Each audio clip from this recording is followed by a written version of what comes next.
because I love the quote at the beginning of the book. It was, "Don't wish for less problems, wish for more tools." And I thought, that is so good.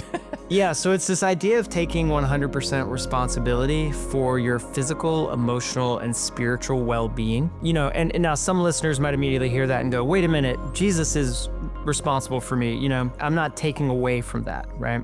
I'm not trying to say you can save yourself or anything like that. But what I am saying is, so often we inhabit what I would describe as various victim mindsets that say, I won't be good unless this thing happens, or this person is good, or this thing at work is good, right? And we act like we don't have a lot of agency in those things. We're kind of waiting for the situation to change or for the person to change, right? We're kind of holding our breath for the world to get right so that we can be all right. And the shift here is no. I'm 100% responsible for my physical, spiritual, and emotional well-being.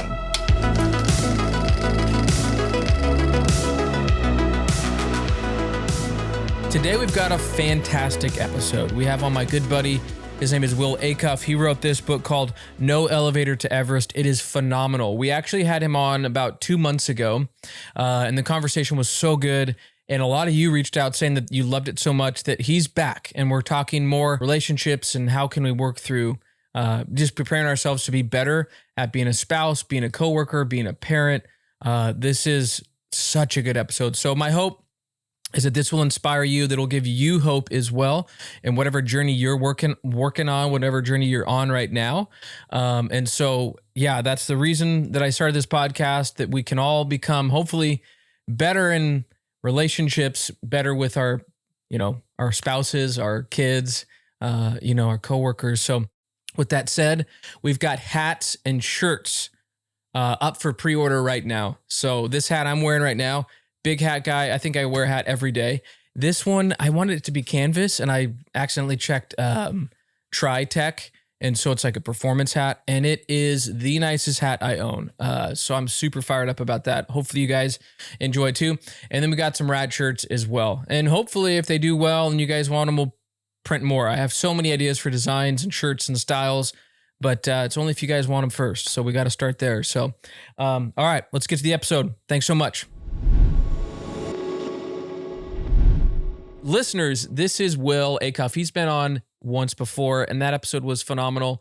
We'll leave the link in the show notes, but man, welcome back to the show. I just got to say, I love your book. Getting ready for this interview, I popped it back open again, and your work is so good, man. You got to pick it up. It's so real, so raw, and just so encouraging for us, because obviously, like, you think when you get older, life is going to be good, right? I think when I was younger, I had that impression adults have it figured out.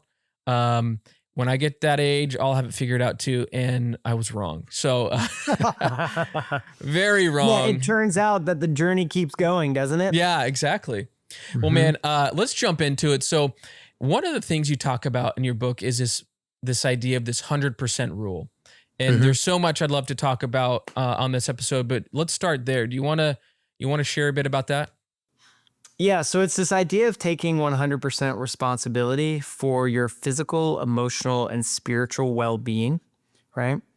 And now some listeners might immediately hear that and go, wait a minute, Jesus is responsible for me. I'm not taking away from that, right? Yeah. I'm not trying to say you can save yourself or anything like that. But what I am saying is, so often we inhabit what I would describe as various victim mindsets that say, I won't be good unless this thing happens, or this person is good, or this thing at work is good, right? And we act like we don't have a lot of agency in those things. We're kind of waiting for the situation to change or for the person to change, right? We're kind of holding our breath for the world to get right so that we can be all right. Yeah. And the shift here is no. I'm 100% responsible for my physical, spiritual, and emotional well-being. And this idea, the way I describe this in kind of two different models, one is most of us have learned some version of codependency as like the relationship standard, right? Like that was all I saw growing up. And what that meant was you're always negotiating who owns what on a shared 100%. So maybe I've got 60% in the, family budget category. You've got 40%. You've got 70% of the kids, and what they've got going on with homework, but I own my 30% is setting up all their doctor's appointments or whatever, right? It's like this Sure. kind of push and pull and give and take. And what it means though, is that we're always in negotiating. And especially if you're someone who maybe has a tendency to shirk responsibility, right? Then you end up taking less and less. Or if you're someone who is an overachiever or likes to, hero people, then Sure. you take more than 100%, right? And so somebody who built a model that I think captures this really beautifully rather, is this psychologist, last name of Cartman, Okay. Karpman.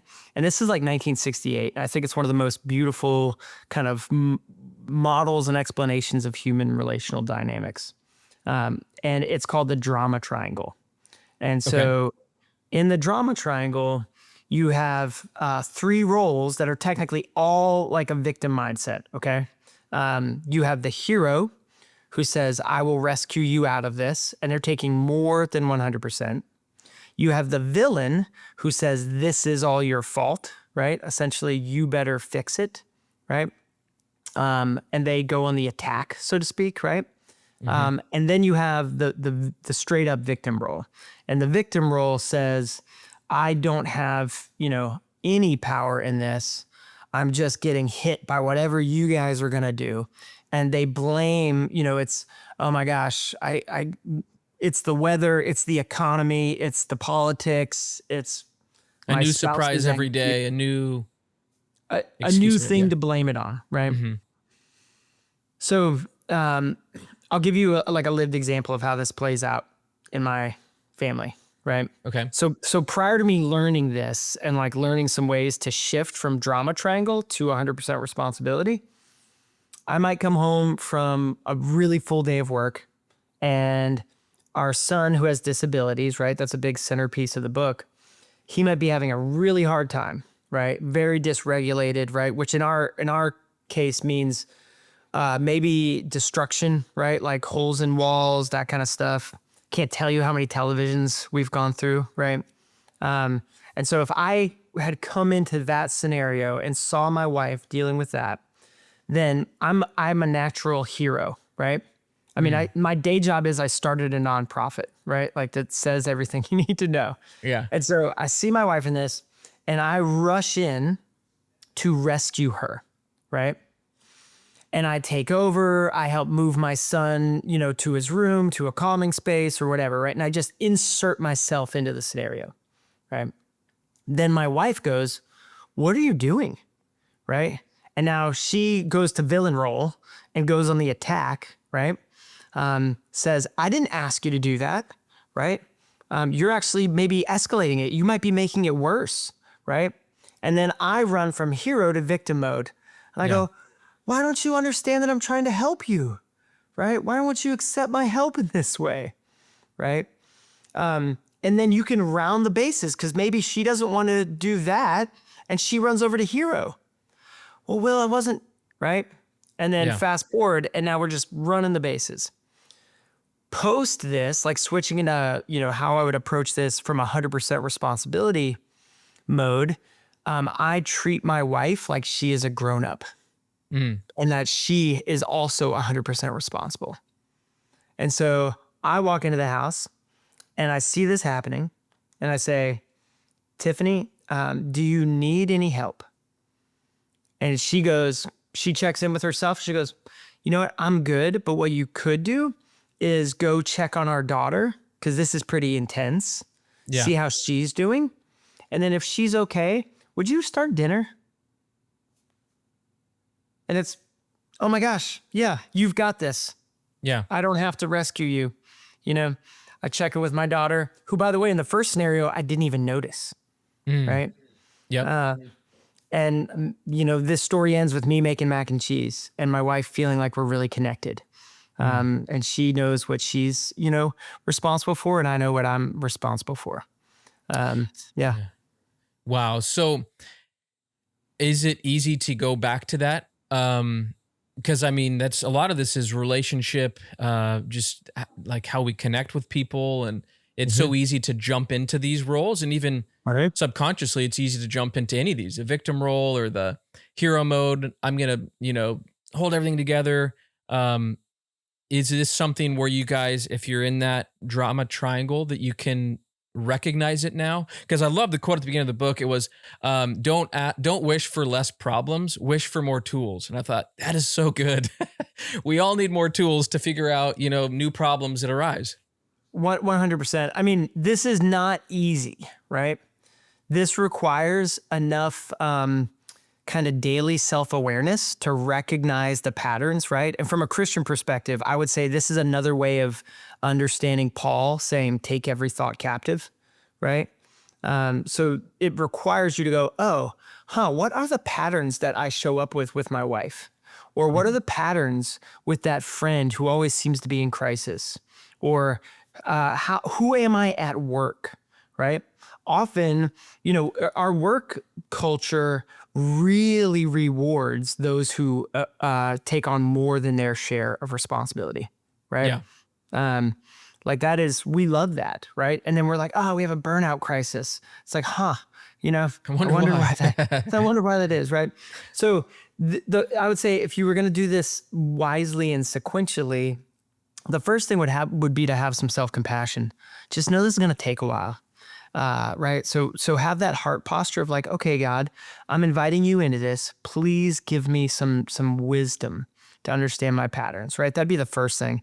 Second thing would be, to keep like a little daily journal that you just jot down, I'm noticing that when it comes to this person, then I always I'm the villain, right? Okay. How do I want to shift out of that, right? And so start to notice and name, and then from there, start to learn how to shift out and try some new things on, So for example, if you're used to like being the hero at work and somebody, your team always comes to you and goes, hey man, I don't know if we're going to make the deadline. And they're expecting you to go, cool, I'll jump in. I'll work all Saturday to get this knocked out. You instead say, well, I'm really sorry. That sounds frustrating. What's your plan? And you're shifting into a coach mode. And a good coach just asks good questions, So what are you going to do? Do you need to adjust the timeline? Yeah. Or do you think you can gather the resources to knock it out? And suddenly the person's going to be like, right? But what you find is when you invite others into a new way of relating to you, it's a very natural thing, for them to step into that. And then the last thing I'd say is my wife and I have talked about this a ton. Okay. And both of us have gotten some training on this. And still there are times where one or both of us is too escalated to like get into this headspace. Yeah. And so in those moments we just say, hey, I need to breathe first. And then I can come back to this and shift. So where did this come from for you guys? This whole, was it this tool that you guys use? Was it from, books you've read or resources? How did you guys say this is a good way that we can communicate and be a better team? Yeah. So I'd say that the first thing that both of us, because we had both gone to what we refer to as trauma camp kind of separately as individuals. And so that was where both of us were introduced to it. But then I was so enamored by the idea that like I came home, and part of my story, but like I had a mountaintop experience of healing at Trauma King, but then I was coming home to a daily rhythm of intensity and suffering that wasn't going to change. And so I started looking at my own life as a joy lab. Like, how will I figure this out? And I'm a big believer that when the Holy Spirit kind of underlines and bolds things for you, the Spirit's like, pay attention to this. And so that drama triangle is one of those ideas. So I started doing a ton of research and digging into it. And I think the best book that I found that really unpacks it well is 15 Commitments of Conscious Leadership. That's a book I love. It's kind of a businessy coaching book. Yeah. Their chapter on the drama triangle is really well done. Wow. I thought you were going to say your favorite book on it was No Elevator to Everest. My dad will always say that. He'll say, Yeah. where's that groundbreaking book? And he'll point to his own book on the bookshelf. Yeah, exactly. It's my own book. Thank you very much. Thank you very much. Well, go ahead. Keep going. I was just going to say, we all stand on the shoulders of giants, That's right. Yeah. I love that, man. Well, so I'd love to hit on codependency. You mentioned that. I'd love to hit on codependency versus closeness with your spouse. Closeness. There it is. What would that, and it's not going to be exact down the middle, but what does that look like? Codependency versus, closeness that you share with your spouse. Do you want to broach that topic a bit there? Yeah. Well, so first I would say, again, that arguing over who owns what, right? The splitting up the 100% responsibility. That's kind of like a 2-circle game. Okay. And one person is always kind of dominating over the other, right? Like in that. Interesting. And I actually think a better model for understanding relationship, and again, this isn't mine, I got it from others, but is 3 circles. And so here's you, and you get to be fully you. So Tiffany, my wife, I want to support you becoming your fullest image-bearing self, right? And again, from a Christian perspective, I would say when Jesus says, be born again, he's not saying be born again as someone else. He's saying be born again as fully you, who I created you to be. He's not creating a holy clone factory, right? Otherwise, none of this makes sense because he has the power to put out robots, right? And that's not what he's up to. So that's that first circle is, honey, you get to be fully you, right?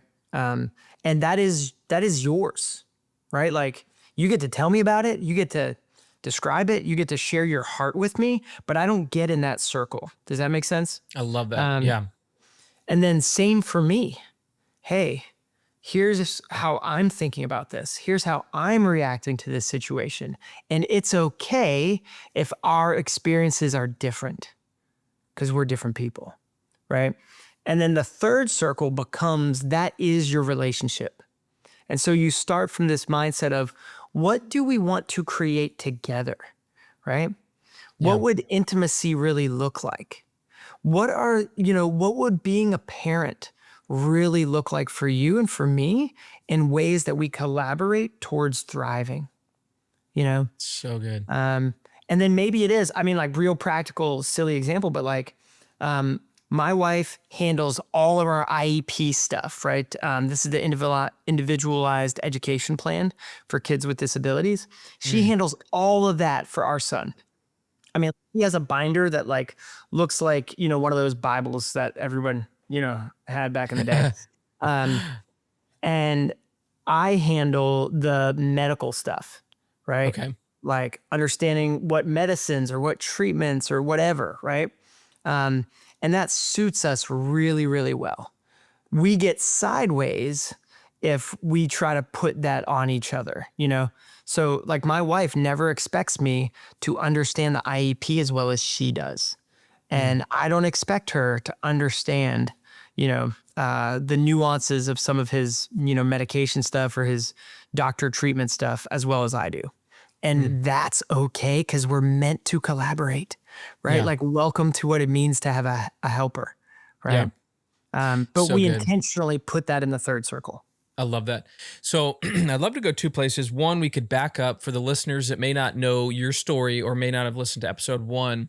You could share a little bit about the book, what led you to write this and what led you to some of the heavy waters you walked through. And then, I guess we could start there. I think that'd be good. And another one I'd love to talk to you about as well is when you do have a spouse or someone that is sick around you, I think we've talked about this, how we think we can save them, right? Or we can feel guilty if we can't. I'd love to talk about that too. So yeah, absolutely, man. Yeah. Well, so backing up, kind of short bio on me was pastor's kid who grew up in the church. And in 2002, coming out of college, I went on a trip to Nairobi, Kenya, with an epidemiologist who is an AIDS pandemic expert. Okay. And for 6 months, he made us read all sorts of stuff and really exposed us to the complexities of global poverty. And so went to Kenya and had my worldview completely destroyed, right? And I came home from that going, if this is true, if this much disparity and suffering is true, and I say I follow Jesus, like, what am I doing with my life, right? Yeah. And so it wasn't like an immediate, and I knew what to do the next day, right? There was a winding path for sure. But fast forward, 18 years ago, convicted both my wife and I that we needed to get a theology of neighbor. We moved into a low-income community. And my wife worked at the men's prison, helping folks transition back to jobs. And we built, friendships and relationships and had folks over to our house all the time, just doing life together. And that eventually gave birth to the nonprofit Corner to Corner, which we co-founded in 2011. Okay. Fast forward, Corner to Corner, we're a faith-based nonprofit in Nashville, Tennessee, that believes that ownership ends poverty. And so what we do is we equip folks from historically low-income neighborhoods with the tools they need to plan, start, and grow their own small businesses. Okay. They become their own economic engines, right? We have launched over 1,600 of these entrepreneurs, and last year put $37 million back in the neighborhood economy. So yeah, just crazy, right? And built a huge team and doing the whole thing. Well, so that's what's happening on the outside. And then what's happening on at home and on the inside is both of our kids are through domestic adoption out of Memphis. And our son from birth, right? And our son around age 2.5 stops sleeping through the night. And he doesn't sleep regularly for about 3 years. We're talking like 2 nights out of 10, right? And that started my wife and I on the path of disability diagnoses. And it was always like, we got this diagnosis that we thought, oh my gosh, this is going to answer the questions. And it didn't. And then there was another, diagnosis, and then another, and another. Yeah. Fast forward, we have like 6 or 7, right? Autism, cognitive disability. We even have a rare disease, a really complicated neuromuscular disease. Oh, man. And our day-to-day life with our son got harder and harder and harder. And in the face of that, my wife, through her own, the lens of her own lived trauma from childhood and whatnot, she went into acute clinical depression. So like hard to get out of bed some days, in the book, I share a story of like getting a text from her, like, hey, why don't I just wrap the car around the tree? Like, and it'd be easier for you and the kids if I were dead. Right. Stuff that like, you just can't ever fathom going through, right? And go back to what we talked about on the drama triangle, enter hero me. Yeah. Right? And I try to do it all, right? So at work, I'm growing something. At home, I'm trying to essentially rescue my wife and like save my son, right? And the framework I had was what I'd learned in the work world, and also I think in my family of origin, was like, when there's a problem, figure out how to solve it until you solve it. And that's what makes you successful. Yep. But I get to this total breaking point. I felt like completely strung out. And maybe some of your listeners know what it feels like to have every day a little worse than the one before, right? Yeah. And you're just like, and your Christian friends are often like, I think we have a casserole Christian culture, right? Like, good to drop off some food for maybe a month, but if it doesn't change in that time and your update on the prayer chain stays the same for a decade, we don't really know what to do with that. Yeah. Yeah. 100%. Like long suffering as a category, right? Yeah. And so in the midst of that long suffering, my wife, she first found this trauma retreat center that we call trauma camp in our home. And she went, and when she came home, I saw like new seeds of little hope. And she was like, "You've got to go." And I resisted it Like heavily. me? Yeah. And honestly, I've shared this before, but I went with like that arrogant chip on my shoulder of when I finally did go, I said, "Oh, I'm not here for me. I'm here for you. And I'm here to get language to save my wife." That was my entire framing. Like the arrogance and the brokenness and the lack of self-awareness of that is just profound. Yeah. Right.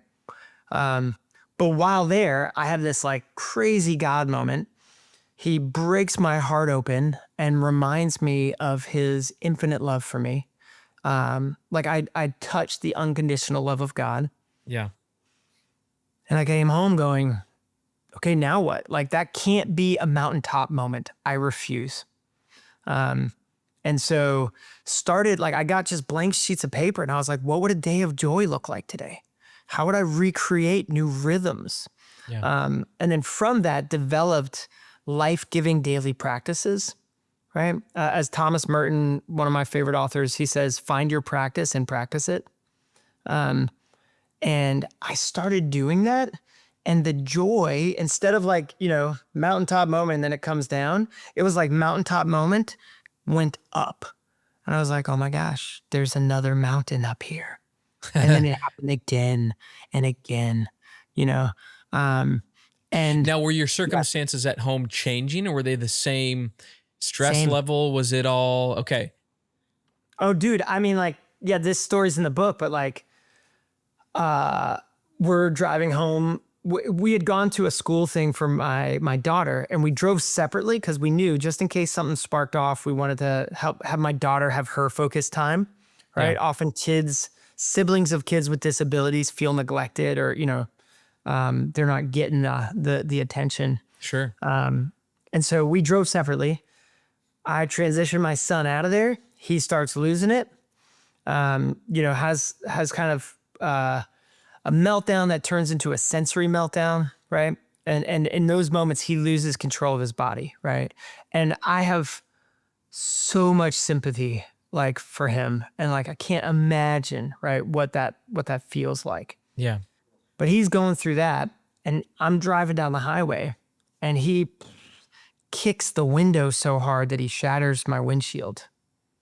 Now, in the past, I would have been in a panic. I would have been furious. Sure. I would have been scared, and I would have escalated. It would have, what did you get? Right? All of that stuff.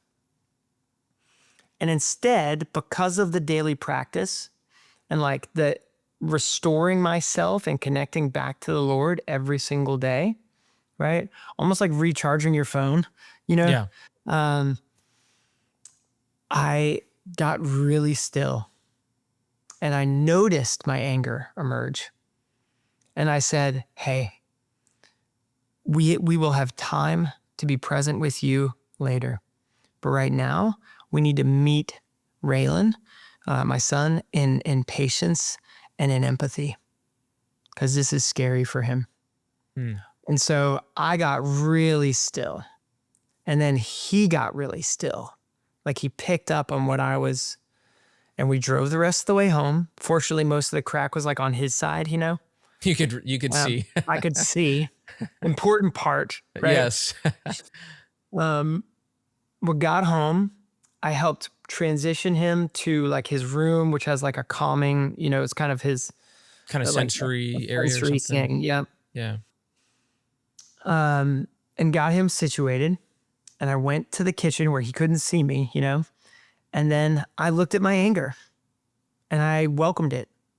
I just allowed myself to feel that. Like, and it was, oh my gosh, this is going to be expensive. This sucks. This, I didn't shame myself for having a human reaction. You know what I mean? I think in some Christian cultures, we think that we'll get so holy that somehow we won't have feelings anymore or something, Yeah. Yeah. As if Totally. God didn't make us with these beautiful things. Yeah. Right? Yeah. And so I let myself feel it all the way. I felt where it was in my body, right? A real like somatic exercise. And then I released it. And then I made him dinner. And that was it. Like it was a blip. I bet you if you asked him about it today, he wouldn't even remember it. Golly. So one of the things you mentioned in your book is when you're experiencing something, it's not, I am an angry person or I am experiencing anger. It's almost like naming that emotion. And one of the things I'm hearing too, like, is how much of this is emotional regulation from you? Like you learn this, some of these tools that are, I mean, that essentially it is kind of emotional regulation. Um, but an example I have recently was I come home and it's just chaos at the house, and my wife's hair's on fire and she goes to grab my computer and she shuts it. And I guess one of the kids had put something in my computer. And so she comes to me, my work laptop that I do so much work on and bring it all around the house and work on it full time is broken. The screen's damaged. I didn't even get upset. I wasn't angry. I mean, most of the time I would get upset. Who did it? What happened? Think before all that stuff and escalate. The kids see mom and dad getting upset, me upset with the kids. It just would have been a massive explosion to the point, Will, where I was like, you know what? This is just a piece of, technology. Yes, I use it. I need it. I've got a desktop. It's not the end of the world. Dude, I like same thing. Like, I don't think my kid, my kid did get so sad though. He ran to the corner and was like, I broke daddy's computer. I broke his computer. And he was crying, River, I broke daddy's computer. And he felt terrible. And I went up to him and instead of, if I was angry at this moment, I probably would have been like, you did break it. I probably would have shamed him even more like a great dad would have done. Let's have a core memory. Yeah, like a great dad would have done. But dude, I went up to him and I said, buddy, it's okay. I love you. The computer will be fine. We'll fix it. And I'm telling you, I took it to the store the other day. It could be gone for 3 weeks. Not ideal. I still at night sometimes pop it up and have it open. And at night I'm doing work and I'm sitting there going, hey Lord, maybe you're telling me I need to slow down in the evenings. Maybe this computer cracking isn't the worst thing in the world right now. So yeah. That's so anyways, good, back man. to I guess kind of a thought there is what you went through it is naming that emotion, feeling it, and as we're trying to help our boys regulate their emotions. If you don't have it at a young age, like me and so many other people, we don't know how to regulate our own emotions.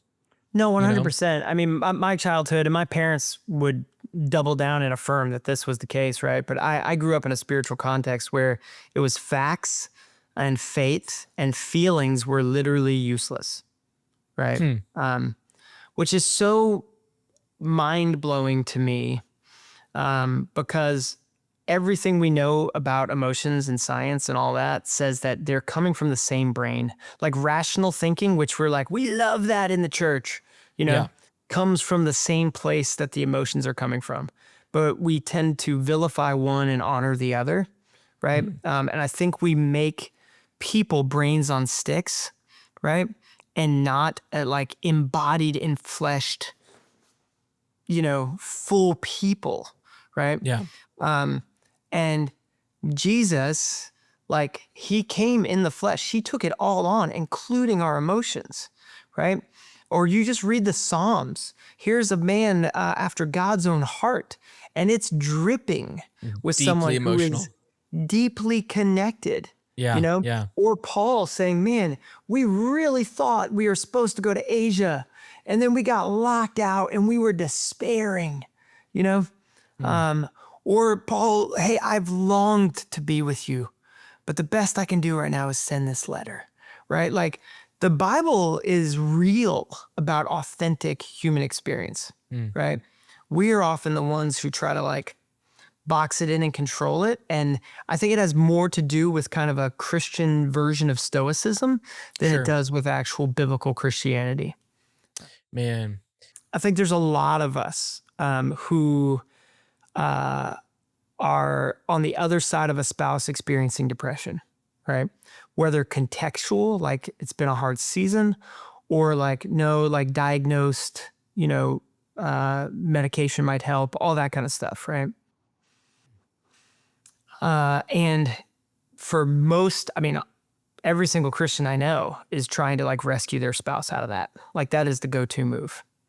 And I think there is something more powerful that we can offer our spouses, which is our presence, right? Like our full presence. And what I mean is, like with my wife, we had a conversation once where she basically was like, hey, this is what's happening for me. And I cannot give you what you need, right? And I heard that as, okay, shut off kind of spouse relationship and just go into caretaker mode, right? Okay. Like I'm going to be the medical life coach hero in this, right? Well, fast forward after learning kind of these tools and changing kind of my mindset on it, I said to her, and she was at a dark place, man, like a hard to get out of bed place. We sat down and I asked if we could talk about it, and she said yes. And I think that's a big part. Don't just jump your wife or your husband with this conversation. Get permission. And I said, hey, like I realize I've been trying to rescue you. And that's not my role, And she immediately said, I never asked you to. It's not a job I wanted you to take. And I said, I think about this as if your depression is like this pit that you're in. And I kept trying to jump in and like force you up a ladder. Yeah.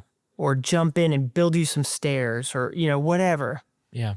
And you keep resisting that. And my internal frustration is growing and growing and growing. Right. And so now I'm in villain mode. I'm not going to rescue her. This is, man, why can't she get it together? Why can't she? Right. Right. She should, she must, all of those things, right? That language. Yeah. And as I said that to her, I said, what I'm realizing now is you might be in that pit, but it's not my job to get in the pit with you and try to force you out of it. Instead, what I'll do is I will sit here on the edge of it and I'm not going anywhere. I'm not going to leave you. I'm going to honor our covenant marriage. I'm going to be with you. And I'm going to wait and I'm going to ask you if there are things that could be supportive, like what would be helpful today, Yeah. But no, which is a very different posture than you should do this or why don't you, or, all those little subtle ways that we end up being a gym coach for our spouse versus, being present. And so I think that posture of learning how, because it's super uncomfortable and it's super lonely. It's super sad because you long for good things. Like I desperately wanted Tiffany to know how amazing she was. I desperately wanted her to step out of that place. And no matter what kind of cajoling or coaching or whatever I tried to do, it didn't do anything. It just further hurt our relationship and created distance. But as soon as I shifted into that, I'll be present with your pain. Yeah. And she knew that I was just being still with her. I mean, it shifted our dynamic massively. Wow. So, what did that do when you would try to coach her through this? Would try to build the ladder? What did that do? You said it damaged, or divided. What did that look like on a practical level? Like, or how would you get it back? Right? You create that division and you're trying to help and then you go into villain mode. How would you get that back on track as well? Well, so I don't think I was ever getting it back on track in that place. Okay. Like it wasn't until I shifted into the presence, right? And 100% responsibility. Like this is Tiffany's work to do, not mine, right? Whew. And like, anybody who's gone through, a loved one in addiction knows that, right? You can't have your loved one kick heroin, right? Like I had that happen once. I had a family member living with Tiffany and I, a young family member who we were trying to help get off of heroin. We failed at that, right? He did not want to get off of heroin. I wanted him to get off of heroin, right? You have to get to a place where you go, oh, this is their work to do. But I'm, for me and my understanding of marriage, and I'm not trying to push this on anybody else, right? But for me, it was, I know that I am called to be present and to be in this marriage. And if I'm not called to like force her out of it somehow or be her gym coach or whatever, right? Because what that did when I would be like, hey, you should do this, you should do that, let's go, da da da da da, right? She felt judged, she felt shamed, she internalized that and mapped it over her own kind of trauma stories, right? Mm. And then, and so she would live in kind of victim mode, and then I'd run to villain and get more and more resentful, right? And then I get more and more judgy, right? Oh, and now I'm sitting on judgment on my wife. And then you get into, oh man, do you know how hard I'm working? Right. You know all the weight I'm actually carrying, you So know? then it just reinforces more shame, more hurt. You're just Totally. heaping more piles on. Yep. And then the distance just grows and grows and grows, Yeah. right? And it wasn't until, again, this pit imagery is very helpful for me. I just sat on the edge of that. So I'm staying and she's staying. Now we're not doing this, right? Yeah. And slowly over time, as she feels like she can really trust me with her pain, she starts sharing more and more, right? And in her sorrow, she starts opening up. And, and my empathy towards her grows and grows. Because you know what doesn't grow empathy is judgment. Yeah. Yeah. So, Will, did this trauma camp help Tiffany as well? I mean, was it like a mountaintop moment for her as well? No, not in the same way. Because we joke in our family that my trauma experience versus Tiffany's, like if both of us were in a car wreck, like I kind of bruised my arm, Yeah. like Tiffany lost her leg and broke her back, and so I would say the trauma camp experience for her gave her some new tools, but she really needed to come back to like a great counselor with an established relationship and, medication and like a whole host of things that she came back and she didn't have any of that in place. And so it took another 10, 12 months to find and get those things. Yeah. And fast forward, like I want to give encouragement, to your listeners here. Fast forward, y'all, Tiffany now has her master's as a marriage and family therapist. Oh, dude, come on. That's amazing. And she is using her wounds and her healing story to help others. And she runs Whole Self Counseling Center. So she has her own practice here in East Nashville. Dude, that's amazing. Yeah. Man, praise the Lord. Yeah. And she has, a deep specialty for parents who are raising kids with disabilities. Like that's one of her focal areas, So yeah. Man, the Lord does not waste anything, right? I mean, he uses everything that is our weakness, and somehow through the heavy waters we go through, he uses it for his good. So, man, that's incredible. Let me ask you this. So I was thinking about this when you're talking about that example. You walk into the house, you want to jump into hero mode. The listener that's going, well, what do we do? Do we just let the house fall apart? Well, what do we do? Do we not go jump in to help out the son? What do I do? What's my role? And you shared a little bit, but what does that look like, if it's not just once, but throughout a long season? Do I just sit back and just let things unfold, or what does that look like? No, I'm again, 100% responsibility means that you are getting stuff done, right? Like, so this is not an abdication of responsibility. This is taking what you're actually called to do on, right? So the way I would describe this is, one of the practices I did was, well, okay, first thing, I need to do enough self-awareness work and like spiritual abiding in Christ work, right? Yeah. So that it could be true of me that I am daily growing in love, joy, peace, patience, kindness, goodness, etc. Right? Yeah. Like that's the deal. We're meant to be bearing fruit. And so what that meant was like an honest assessment, right?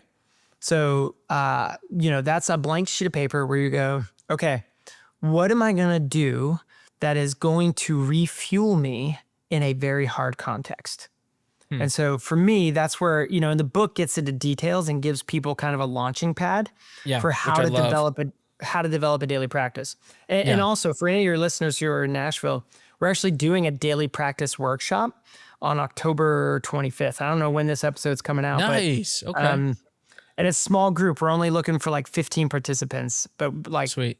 spend the day together, come out with a daily practice, right? So that's something new we're trying. But so that was the first thing.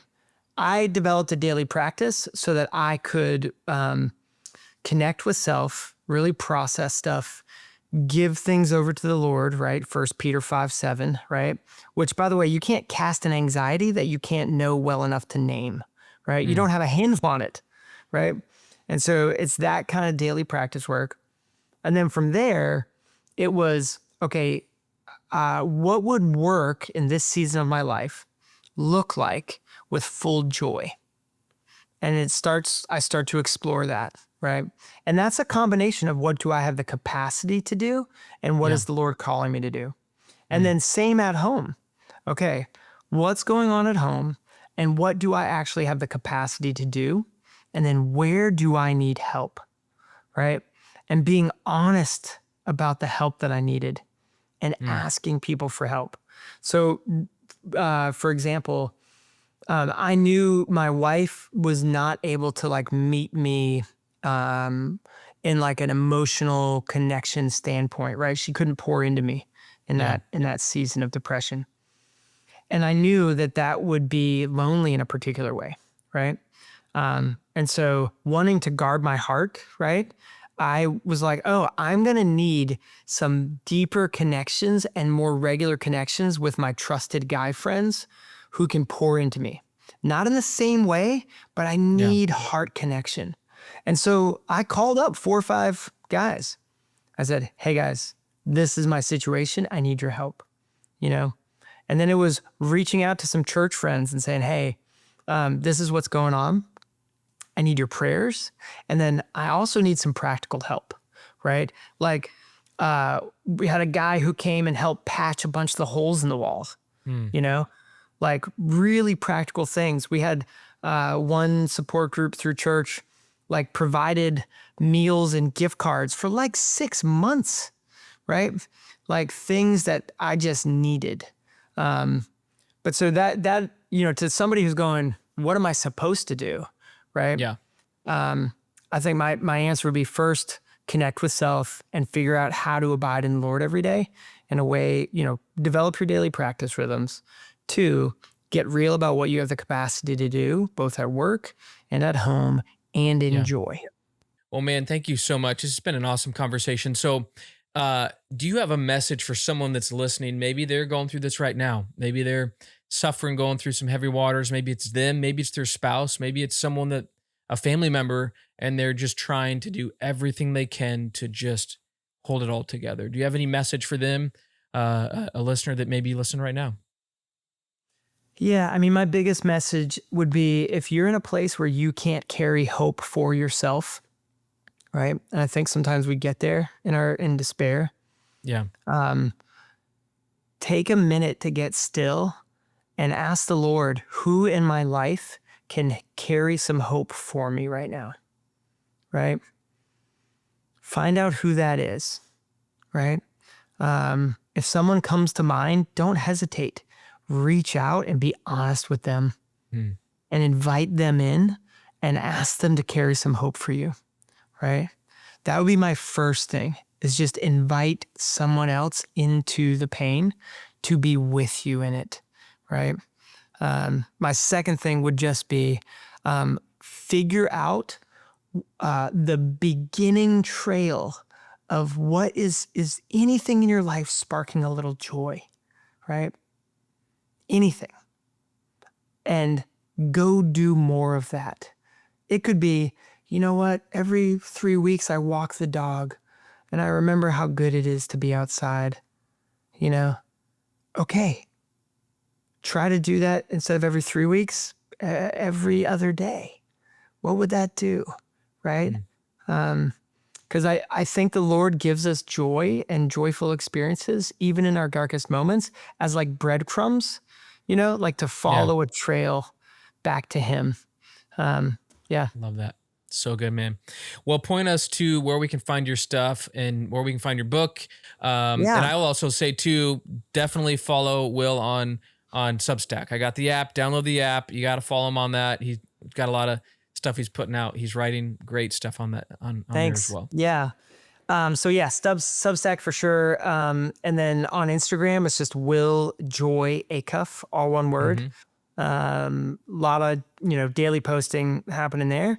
And then if you happen to be in Nashville, right? Reach out, DM me on Instagram, and I'll make sure we get you a ticket to this event. Sweet. And what date is it again? October 25th. October 25th. All right. Well, man, thank you so much for taking the time to have this conversation. I always enjoy it. And looking forward to more. I would just love to have you be a regular on the show. I mean, every time you're on, I'm like, let's go. Such good stuff. So count me in. I'll be, what is it? Like one of those talk shows where they always have the guy who sits on the couch, and then every once in a while they kick it over to him. I love it. Well, man, thank you. I appreciate it. And looking forward to connecting again. Yeah. Thanks, Josh. Awesome. And listeners, make sure to subscribe. You can follow us on YouTube. You can follow us on Spotify, or go to our website. And we've got a newsletter where we put out stuff like if we're doing a live event, or if we've got merch coming up. I got a hat that No Longer Nomads hat here. We got some shirts.